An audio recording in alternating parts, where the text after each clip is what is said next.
sense of wonder and well-being, strong auditory sensations, which included an insect cicada sound that ran across my mind and seemed to link my body to the earth.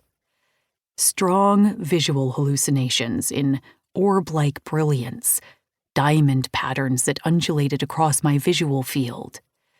The experience was in every sense pleasant, with no disturbing physical sensations, no nausea, perhaps a slight sense of increased heart rate.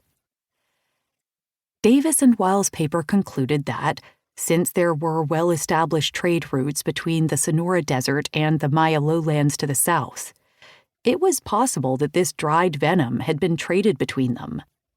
It was an ingenious solution to a long-standing archaeological conundrum. But the response to their paper was one of shock and outrage. Members of their scientific community were scandalized that the authors had experimented on themselves with an untested and potentially dangerous drug, and had reported the experience in glowingly positive terms. Davis and Weil submitted their findings to the leading journals, Science and Nature, but the article was rejected by both. When it eventually appeared in ancient Mesoamerica, it was denounced as unethical and dangerous. One reviewer dismissed their experiment on the grounds that there had been no control group. Another wrote that it amounted to little more than an endorsement for abuse of an hallucinogenic material with potentially deadly side effects. The author's drug experiment became the story. It was picked up by the leading newspaper in Davis's home nation of Canada, the Toronto Globe and Mail, under the headline, "Taking Their Own Medicine." The article quoted the chairman of the University of Toronto's Medical Ethics Review Committee. "We discourage self-experimentation very strongly." The press was scandalized by Andrew Weil's statement.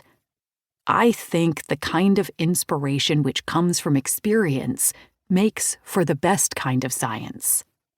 The Wall Street Journal ran a front-page story connecting Davis and Weil's work to a shadowy subculture of toad lickers and smokers, inspired by the same underground pamphlet. Rumors of toad-licking or smoking proved to be irresistible copy for a mass media that reflexively treated all drug use as delinquent or dangerous. In 1994, this ne plus ultra of depraved addictions found its public face. A naturalist and elementary school teacher in California named Bob Shepard, together with his wife Connie, were arrested by drug enforcement agents, and their 4 pet specimens of Bufo alvarius confiscated after they confessed to smoking their secretions. Bob was fired from his job and ordered into drug rehabilitation. It was around this time that I started writing about drugs, and I remember the media landscape well.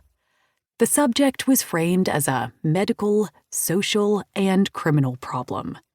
Institutional scientific research into mind-altering drugs, or drugs of abuse, was focused exclusively on their negative effects, which supplied the media with a constant drip of scare stories: crack babies, ecstasy deaths, cannabis-induced psychosis. The mission statement of the National Institute of Drug Abuse, the U.S. federal body that leads the global research field, was bringing the power of science to bear on drug abuse and addiction. Studies of their potential benefits were vanishingly rare. Scientists who spoke publicly about their drug use were, like doctors, lawyers, politicians, and other professionals, taking a grave risk with their reputations and careers. Scientific self-experiments, as Davis and Weil discovered, were taboo. To admit to experience of drugs was to be marginalized within the public debate as a user, not an expert witness, but part of the problem. When newspapers or TV programs required a drugs expert, they contacted an addiction psychiatrist or state-funded anti-drugs campaigner. I was an early adopter of the internet and was fascinated by the profusion of drug-themed bulletin boards and alt.drugs news groups that were among the first information exchanges.